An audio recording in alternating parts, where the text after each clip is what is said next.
আমি আবু সাঈদ বলছি। আমি আবু সাঈদ বলছি। বলছি স্বাধীনতার কথা।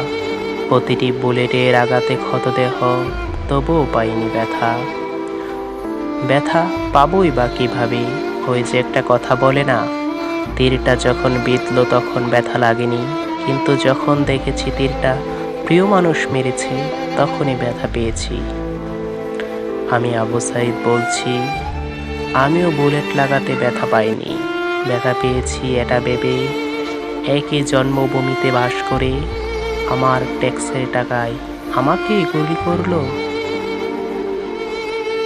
এই যে এক বিশ্বাসঘাতকতা, এই যে এক নির্মমতা। ভাবতে ভাবতেই নিঃশ্বাসটা ভারী হয়ে যাচ্ছে। কষ্ট হচ্ছে, তবে নিজের জন্য না, এই সোনার বাংলার জন্য।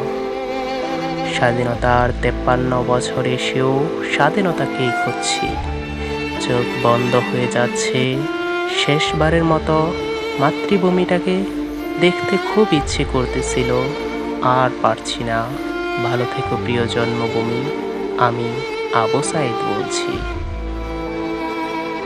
ভিডিওটি ভালো লাগলে শেয়ার করে দিবেন। ধন্যবাদ। হে বীর আবু সাঈদ, লাখো সালাম তোমায়।